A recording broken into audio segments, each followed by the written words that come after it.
Ghana. So we've been along this since January 1993. You are most welcome. I wish you fruitful deliberations, and please take time off to also experience life outside the presence of Parliament. Honourable members,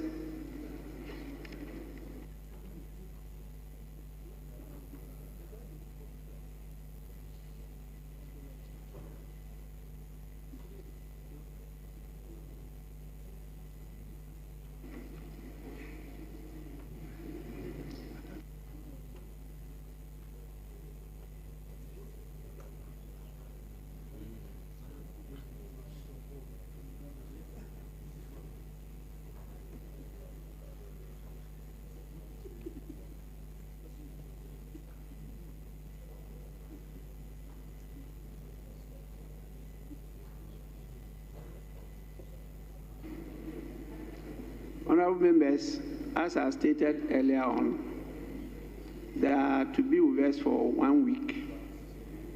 We started yesterday. So I'm reliably informed that they were here yesterday and they were in the bosom of the minority leader, Osahin, for the whole of yesterday. Well, that is the proper thing to do. They are from the opposition. And so the best ally is the leader of the opposition. I've gone through it before, so I know. And so I want to hear from him what he has to say about his first impression and what he has shared with them. I'll give you 5 minutes, 5 minutes. 5 minutes. Mr. Speaker, thank you for the opportunity to say a few words. Yes, it is true. Our friends from Uganda were my guests in Winneba yesterday. We spent a good time to share views on democracy. And we discussed you a lot. And Mr. Speaker, I told them that I've spent a whole lot of time with the Hansa of your era. And I draw a lot of inspiration from that period of turbulence in your party. And you steered affairs of the party in this very chamber, facing the mighty men and women from the right of Right Honorable Alajete. And Mr. Speaker, they were concerned about the 40 years of one-party state where it appears they cannot have a change in government. And I told them, well, Ghana started quite rough, and we endured 11 years of dictatorship, military regime, and then even the first 8 years, where we didn't have transparent ballot box, we were using thumbprint ID cards, and through the industry of the opposition, the minority, we managed to transform our system, and today we have it. And we all understand as political actors that if you do it well, you will have the benefit of government. So in Ghana today, we don't need to fight. We need to rely on the rules to show relevance. It doesn't matter the huge numbers, I told them. So, Mr. Speaker, they say they have elections come January 2026. I've wished them well and told the young barrister who is leading the minority, he is 38 years. And I've told him that they need to work hard and use all the tools available. I've shared some important data with them and how we have held our own. And Mr. Speaker, I told them it's about the collective spirit and not the competition amongst themselves. The competition would only divide them, I told them, and how difficult it is to be a minority leader than to be a majority leader. Mr. Speaker, you and I know, you know, the Honorable Ayerga is not part of our club of minority leaders. We know what it is. He's enjoying majority leader. Majority is easy. It's easy to be a majority leader, but to lead the minority, especially when you are few, is difficult.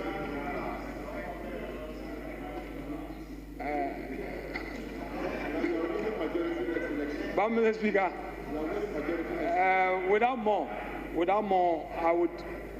I would want to say a big thank you to you for the platform you gave to the group from Uganda. We've shared ideas. All we need is our democracy. We are here in Ghana. We don't seem to value what we have. But if you look at the continent, we've really advanced in our efforts. What I think we should do is to strengthen the institutions and make the institutions formidable. I'm sure if we do that, Ghana will be far better a place for others to come and learn from. Thank you, Mr. Speaker. Yes, honorable members, it's a proper thing to do to listen to the minority leader. As I've been saying, democracy is about opposition. That's what democracy is about. And it's good that you are here from Uganda as brothers and sisters, because the current president of Uganda actually studied in Ghana. And he was at Winneba. The current minority leader in Ghana is representing the good people of Winneba, Efutu. And that time, as a young man, he studied at the Nkrumah Ideological Institute at Winneba. And he became a member of the Convention People's Party, CPP, before he left Ghana. So he's risen through that, and he has a lot of organizational ability. He has written a lot of books, and I have had the honor of interacting with him a number of times. And anytime I'm in Uganda, I try to meet both sides and have discussion. So you are most welcome. It's an unending journey, and sometimes very rough, but that is part of the game. Even those we see as mature democracies still also have rough times, as you can see what is happening in the United States of America. So please don't hold back anything. Share what you have with them.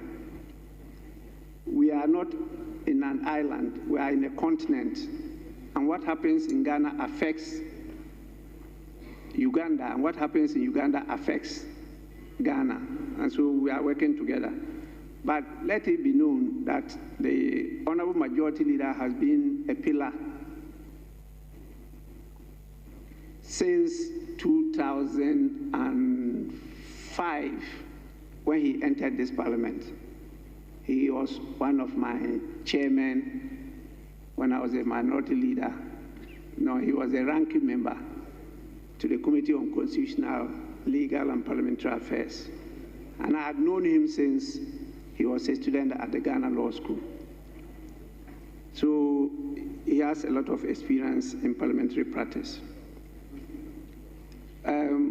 You want to add more? Yes, please. Mr. Speaker, my friends from Uganda are in the opposition. They want to come to power. So when they come to Ghana, take them to those who have successfully fought for power.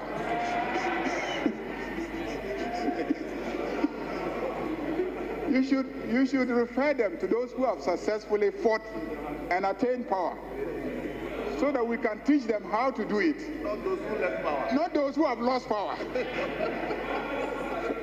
For a man who has lost power, what is he going to teach him? Mr. Speaker, we will teach them how to win power. You're welcome.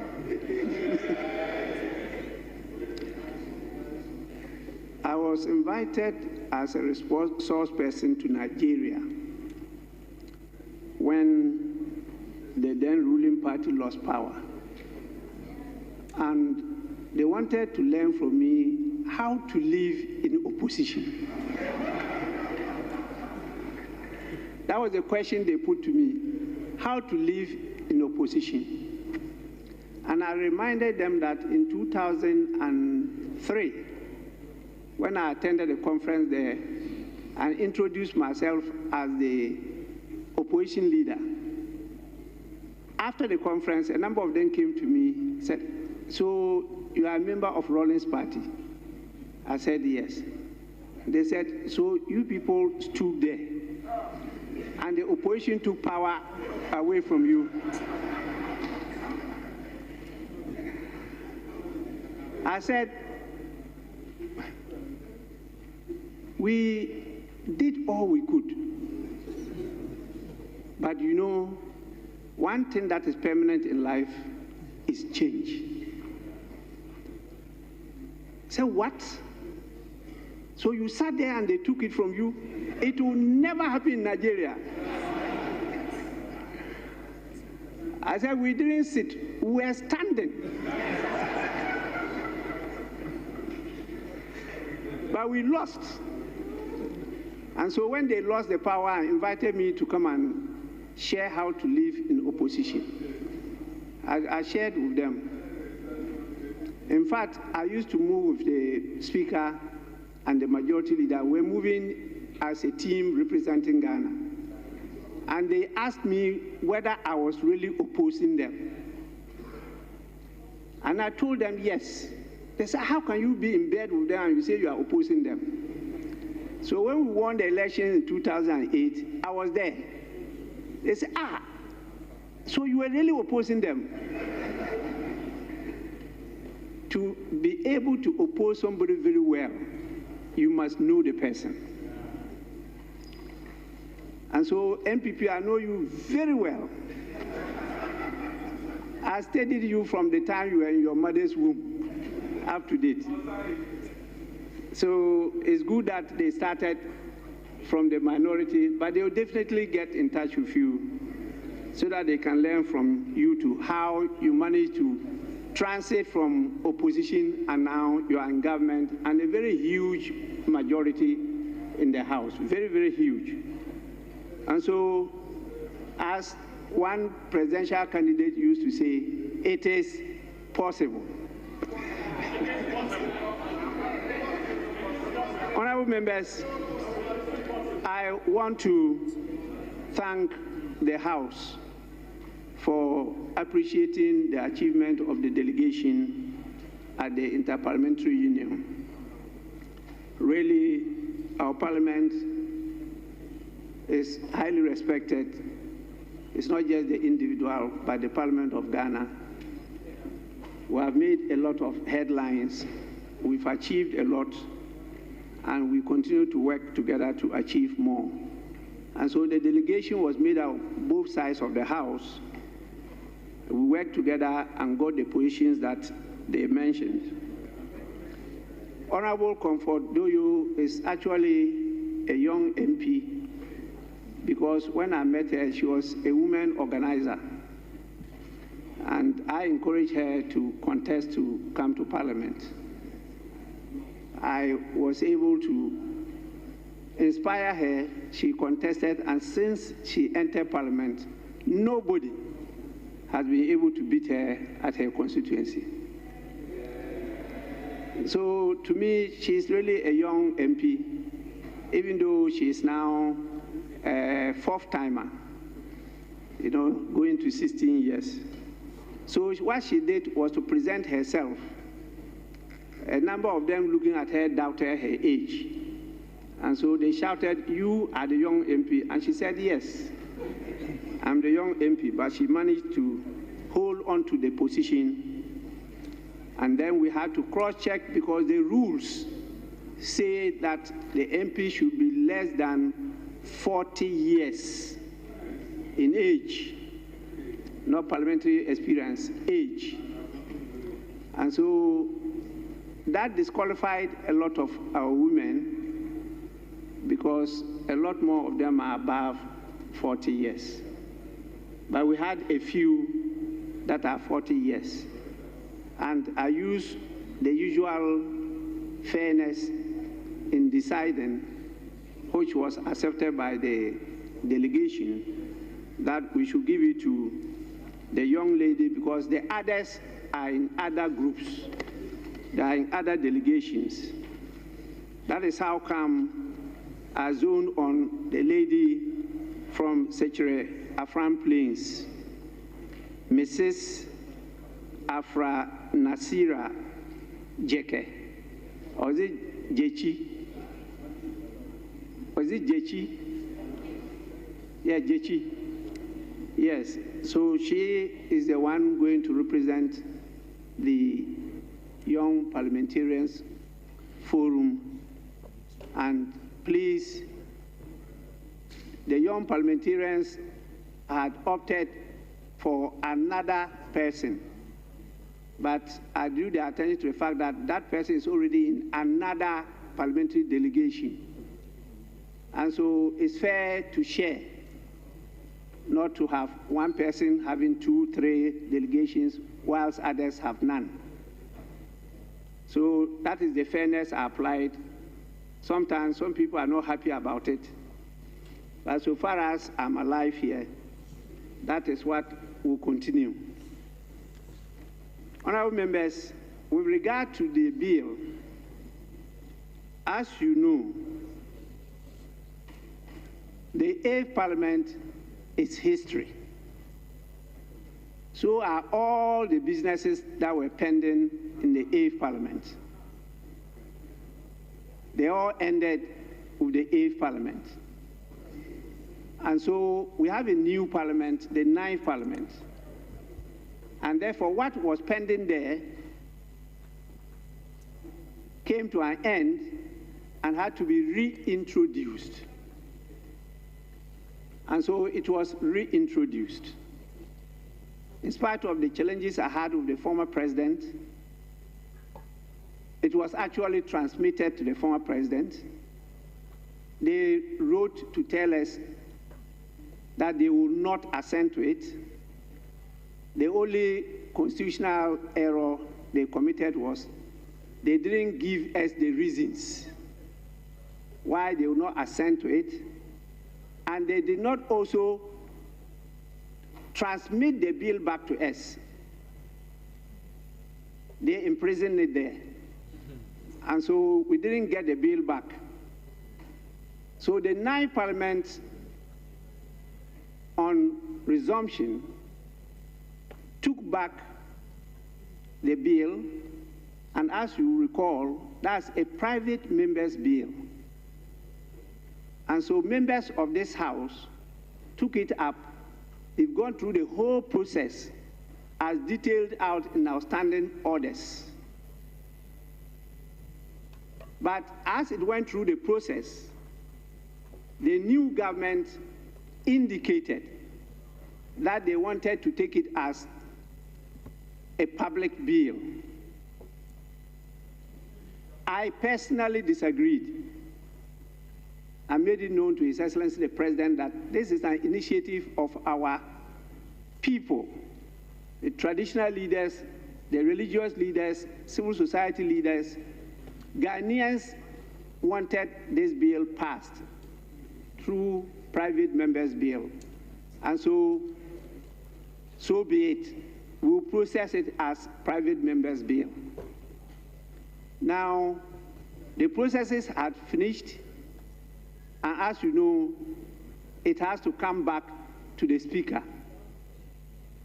You know, our rules have given what the Speaker is expected to do, which I will do, before it can be laid in the House. That was not done. And so when it was put on the order paper, I queried it because you haven't heard from me according to the standing order. So that will be done before it's laid before the House. But because a lot of work has already been done, we think that it's going to have smooth process in the House because both sides of the House now support it, and His Excellency the President has given indication that he's ready and willing at any time that is passed by the House to assent to it. Honorable members, this language was proposed by me as the chairman of the Constitutional and Legal Committee. Initially, our laws were not passed that way, but the 1992 Constitution is clear in its rendition. We had to debate this as to how to couch the intro, or what we call the preamble of the bills.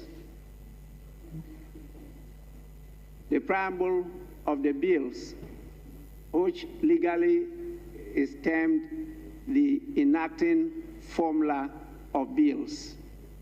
There was a debate chaired by the then Speaker, D.F. Anang, and I had to propose this, and everybody was convinced, and it's been adopted since then. And that's why you have it, we always say, passed by the Parliament of Ghana and assented to by the President. That was not the enacting formula. And I think it has worked for us. So please, hold your peace. It will come sooner than later. Civil society is getting restless again, but I want to assure them that they know my passion in this matter, and I want to get it properly passed so that implementation becomes easier. There are a few things that our attention has been drawn to, which we'll work on together here, so that when we pass the bill, it's a bill that is accepted by all, and we will definitely obey the prescriptions of the bill. So please, I thank you all for your contributions, but I didn't want to be the one talking about my being elected as the chairperson of the 52 Africa Geopolitical Group in the IPU. Please, brothers and sisters from Uganda, your speaker too is my vice in the Conference of Speakers and Presidents of African Legislatures. I'm sure she would have told you that. So learn from both sides, don't learn from only one side. Well, you could shift to minority, you could also shift to majority, opposition, or government. Nothing is impossible. What God cannot do does not exist. So we proceed from here. Yes? Speaker, with respect, the Speaker, thank you for always bringing to light important matters. But Mr. Speaker, just by way of clarity, you indicated that there are some problems that have been identified with the bill that was passed by the 8th Parliament. In other words, the attention of Mr. Speaker has been drawn to some few things. Mr. Speaker, we will be happy that at the appropriate time, some of these issues are shared with us, Mr. Speaker, because for us, this is a very important matter, and I'm happy that you have brought it to a peaceful rest, considering the unyielding posture our friends opposite me took on this matter, even where we were proposing some amendment for safe landing and we had had discussions. They never supported it. And in a hot afternoon, they decided to hang us with that bill, and they were partisanly political with it. So if today, as Mr. Speaker has put it, they themselves have realized that the bill they passed was problematic, and they would want to, yes, that their attention, if today they have seen that the attention has been drawn to some excesses in the bill, however too late in the day, it is good that they themselves have come to that realization. But Mr. Speaker, we wait patiently for that day. But Mr. Speaker, our friends must know that sometimes when they place a rat poison on another man's tongue, it will not take too long for they themselves to taste that rat poison. We are patiently waiting for this LGBT bill. We are patiently waiting for the corrected version.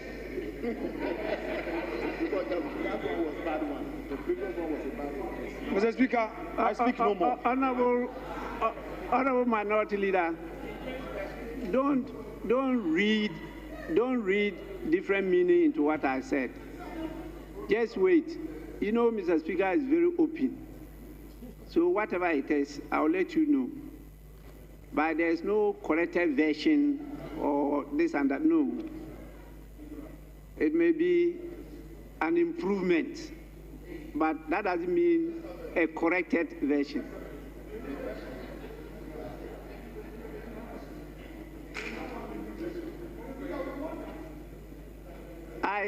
I think enough is enough. Mr. Speaker, I would have preferred their old version. Resume your seat. Mr. Speaker, their old version. Resume your seat. Yes, Honourable Member. Mr. Speaker, thank you very much for the opportunity to point out a few inaccuracies in the presentation that was made by the Honourable Minority Leader. Mr. Speaker, you have always led, and it has already been celebrated by the Majority Leader and other colleagues on the floor, with maturity. And Mr. Speaker, your views and your guidance has never been construed or misconstrued to be the views of any group in this House. So I am therefore surprised that, Mr. Speaker, as you guide on this matter, the Honourable Minority Leader is making it seem as if you are speaking the position of the majority in the House, and you are speaking the position of those who sponsored the earlier bill. Mr. Speaker, I was part of those who sponsored that bill. And Mr. Speaker, as far as we are concerned, we passed that bill in the state that we did, at the time that we did, guided by good conscience.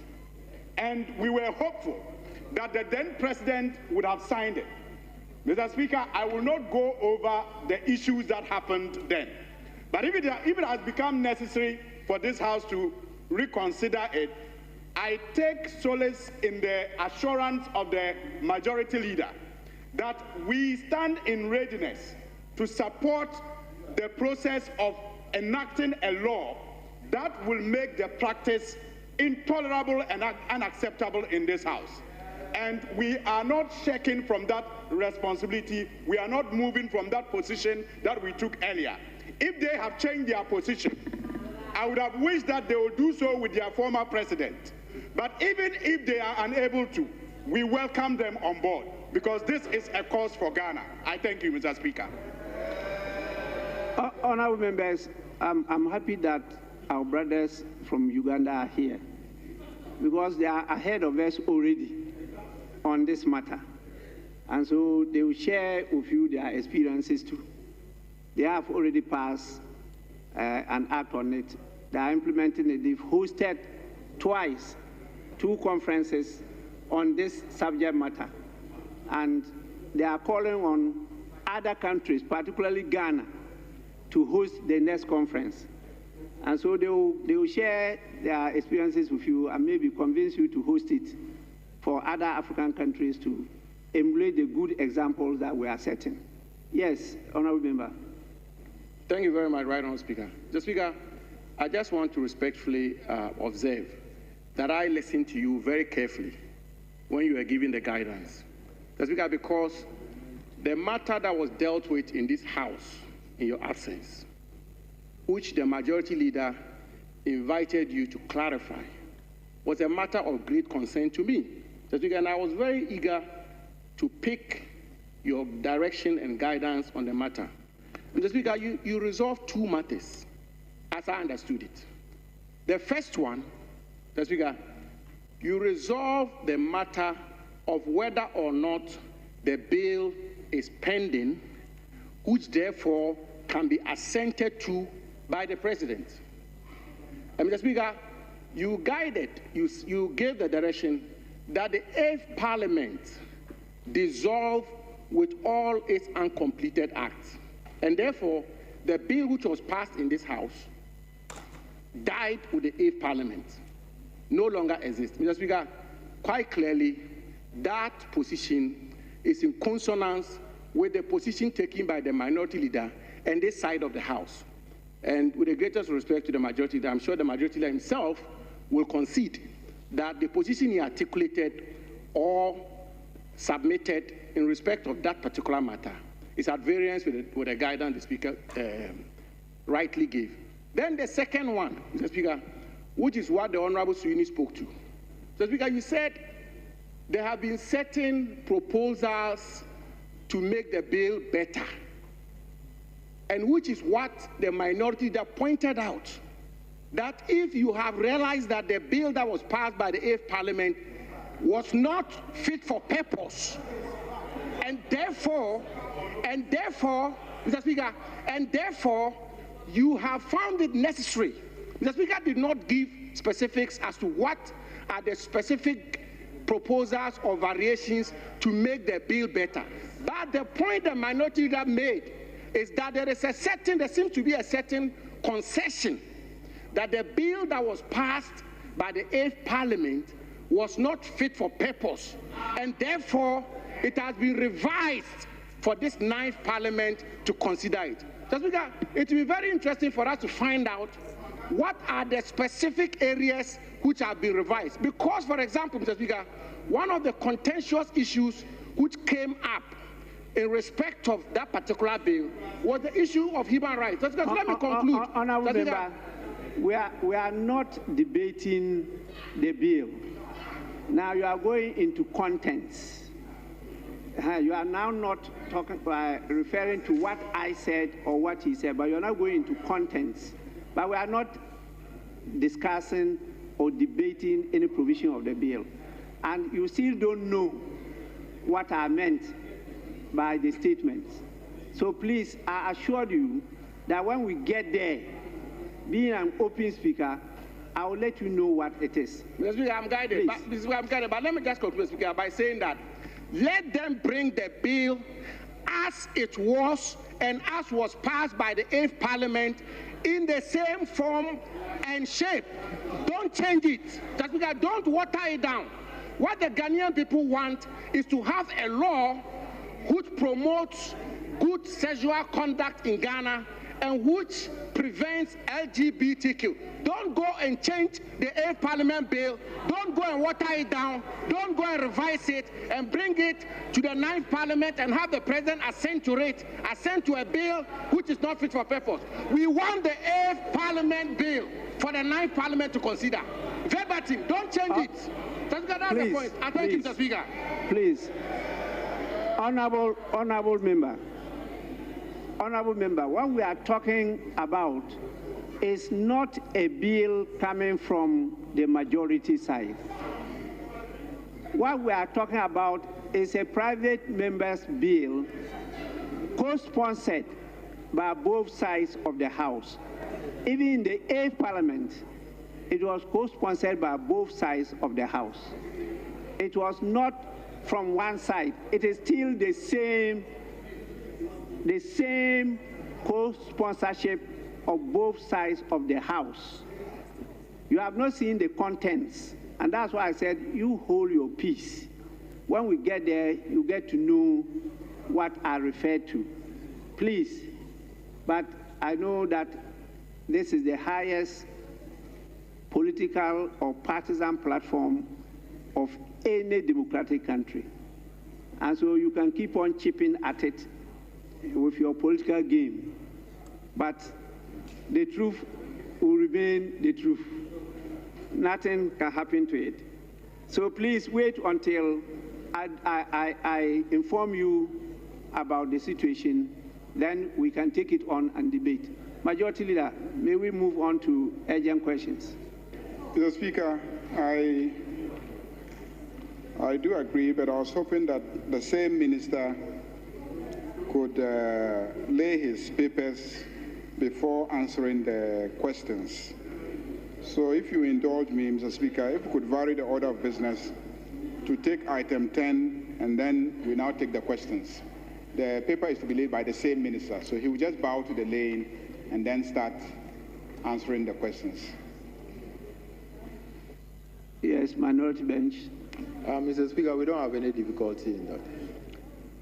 Well, honorable members, in accordance with our standing orders, vary the order of business for today and move straight to item 10 at the commencement of public business, presentation of papers. Minister for Health. Annual statement by the Audit Committee of the Pharmacy Council for the year 2024. Annual statement by the Audit Committee of the Nursing and Midwifery Training College, Koforidua, for the year 2024. Honorable members, the two papers, item 10, Roman 1 and Roman 2, are accordingly referred to the Committee on Health for consideration and report to the House. Honorable members, let's now go back to item 7, urgent questions. We have two urgent questions. Standing in the name of the Member of Parliament for Afija, Sechere East, and Lambuse. So we start with the one standing in the name of the Honorable Member for Afija, Sechere East, 7A.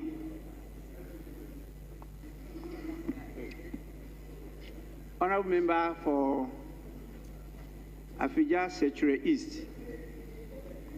Honorable members. Mr. Speaker, I'm here. Minority side. Oh.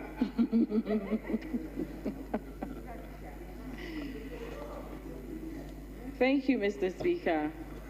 I rise to ask the Minister for Health the challenges in accessing hepatitis B immunoglobulin for newborn babies.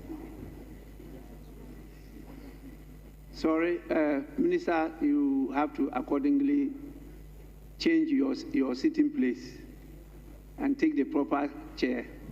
Yes, please repeat the question. Thank you, Right Honourable Speaker. I rise to ask the Minister for Health the challenges in accessing hepatitis B immunoglobulin for newborn babies. Yes, Minister.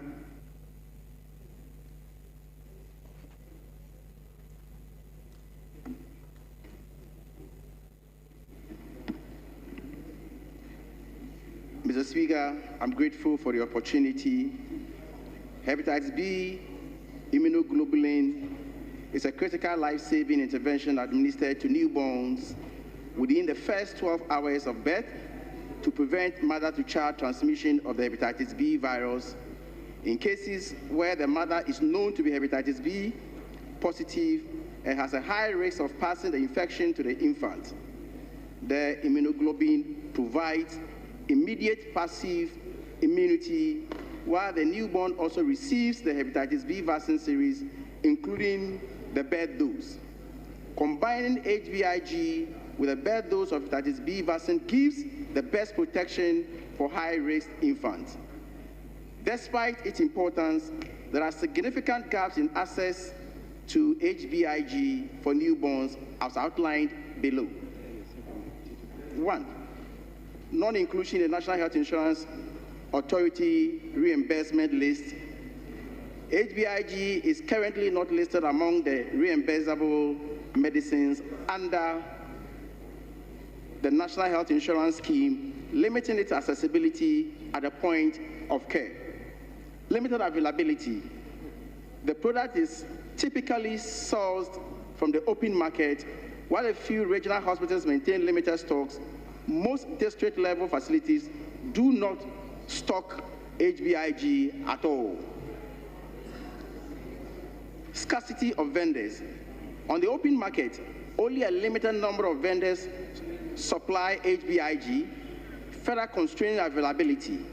Information from the Food and Drugs Authority suggests that there are only 2 products currently under registration.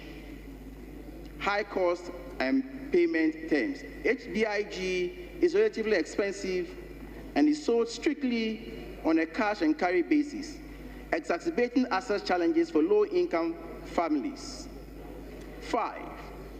Public health programs, i.e. the routine immunization package. On a positive note, Mr. Speaker, the expanded program on immunization introduced hepatitis B vaccine as a component of the 5-in-1 or pentavalent vaccine in 2002 and is expected to introduce birth dose of the hepatitis B vaccine in due course, with a routine hepatitis B vaccination schedule continuing from 6, 10, and 14 weeks of age. I thank you, Mr. Speaker. Honourable Member, any supplementary questions? Thank you, Mr. Speaker.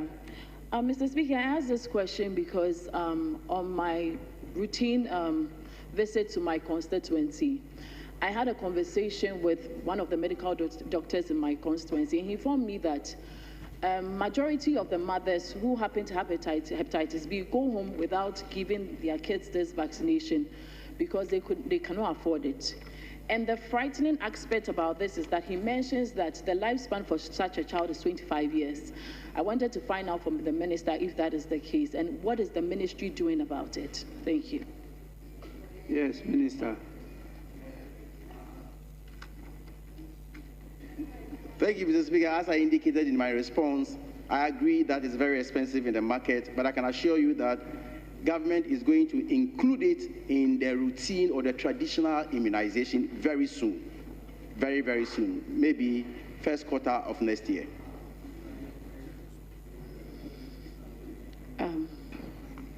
Yes, any more? Yes, thank you, Mr. Speaker.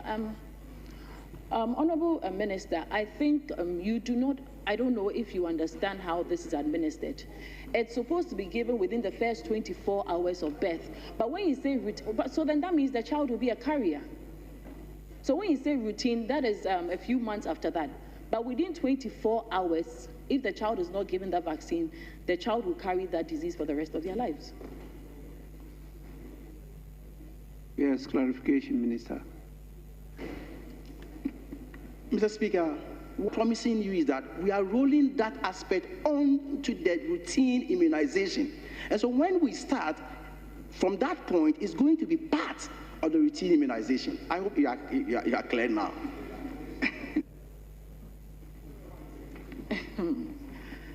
Thank you, Mr. Speaker. I think... Please, let her finish her last question. Yes, please. So then I think, Honourable Minister, you're still not getting me, but that is fine. I wanted to, my last question, when do you plan on rolling that out? Thank you. I thought he answered that. He did.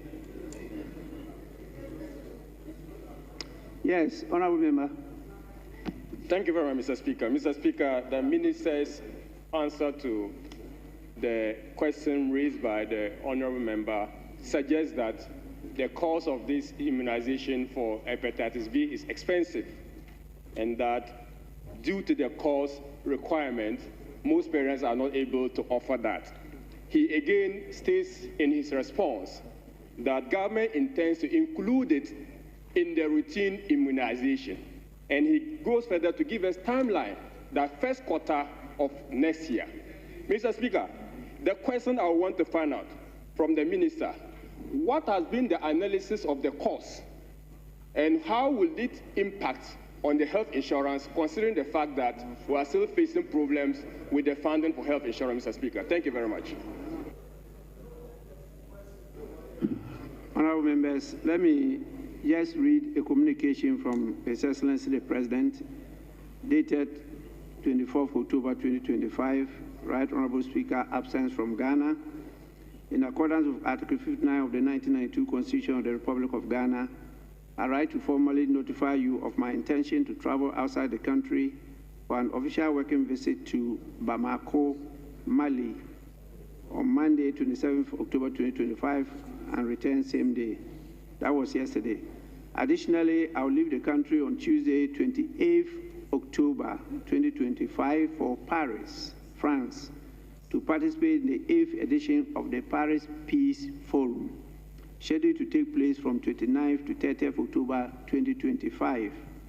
Following this engagement, I will depart Paris on 31st October 2025 for Cairo, Egypt, to attend the opening ceremony of the Grand Egyptian Museum on 1st November 2025.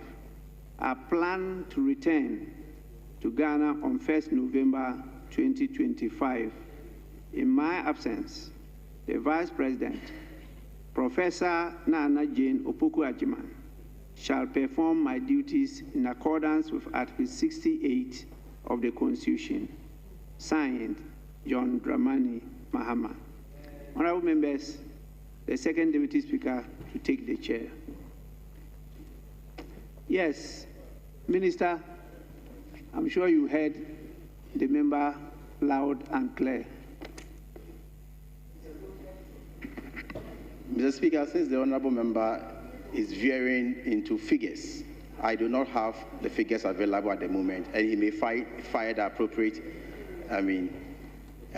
question, and I'll come back with the figures. I don't have the figures available now.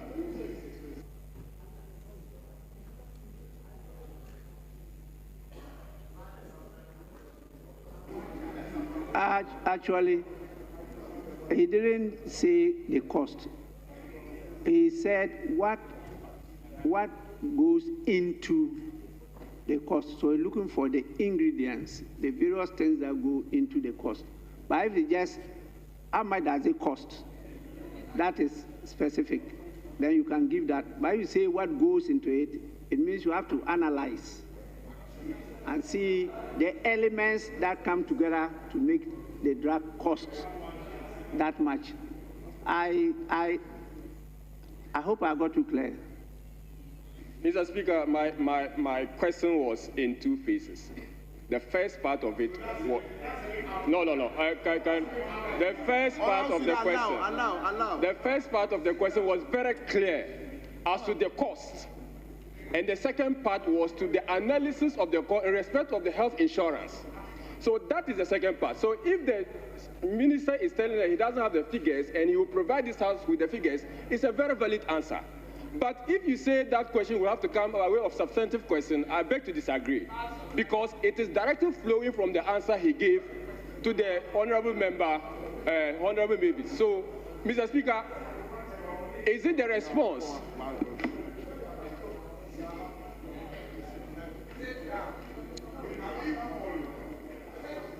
Be standing. This will be standing. Yes. Honourable Minister, You can also stand up. Are you saying you should be given time to come back or what? Yeah, Mr. Speaker, I will make the cost available to the House. Well. Let me go to Bimbila. No. Honorable Yindam. Thank you, Right Honorable Speaker. Mr. Speaker, looking at the birth rate in this country and looking at the cost involved, which you admitted, what step is the ministry taking in between now and the first quarter to assist pregnant women who are unfortunately carriers? Yes, Honorable Minister.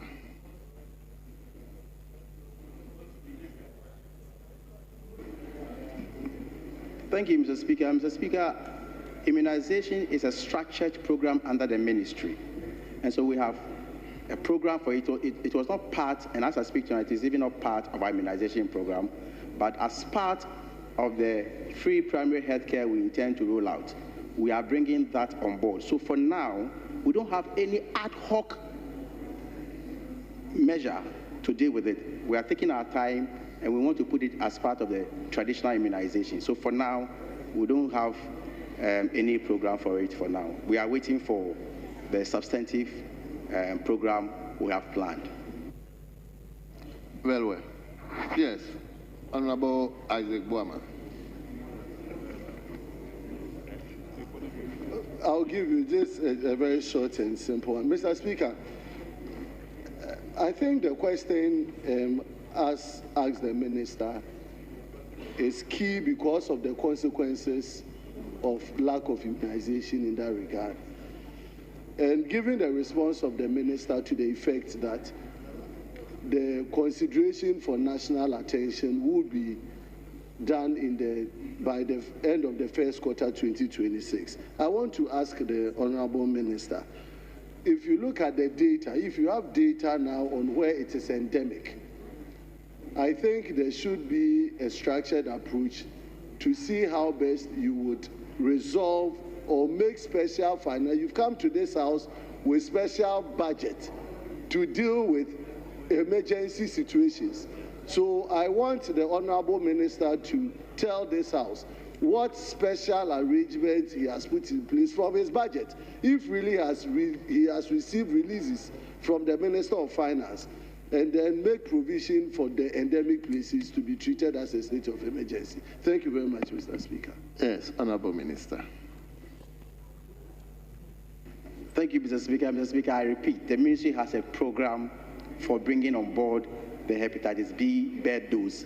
And so I will indulge honorable members to be patient and we will enroll it. We didn't come to meet it at all, please, with the greatest of respect. Thank you very much. Leader.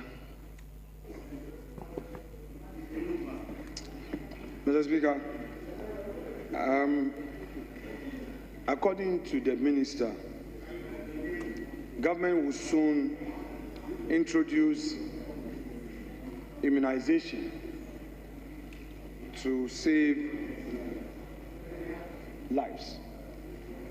But what I find curious is the fact that though hepatitis B affects a chunk of our population, in fact, Mr. Speaker, record from Ghana Health Service gives a data which is in excess of 1 million being infected, yes. And I've had, yes.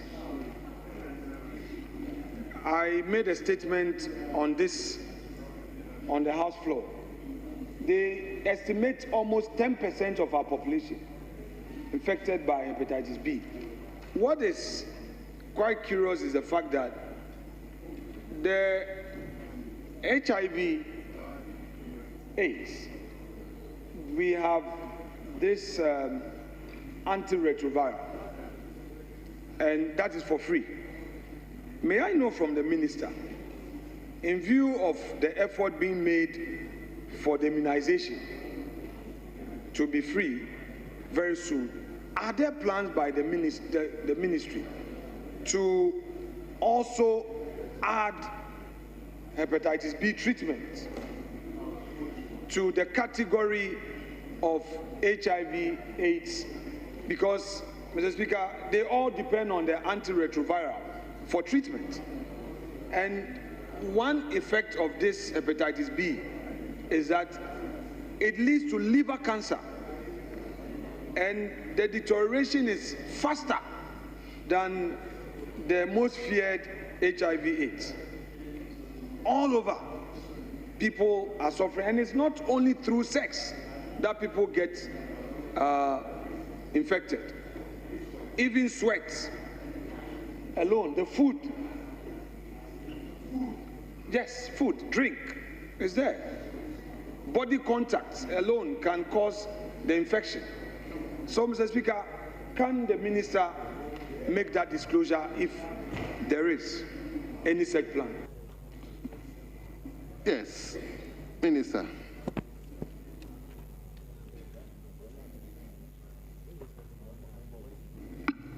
Thank you, Mr. Speaker. Mr. Speaker, my information is that it is very, very difficult to treat or to cure, if not impossible. But then when you get the symptoms, the National Health Insurance, as we have it at the moment, covers that. And it could be managed. It could be maybe.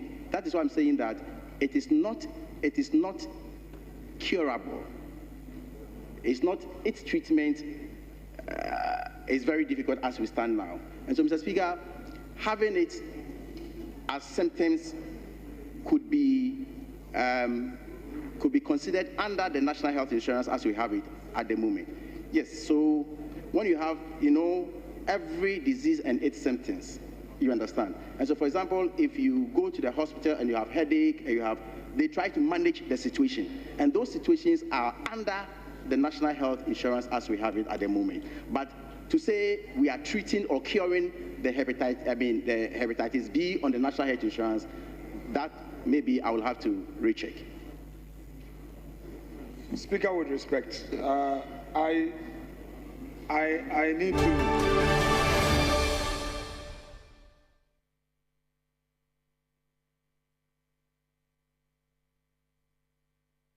I want to kiss him. Went to a powerful juju man to kill whoever stole his money. I was to stay awake from 10 p.m.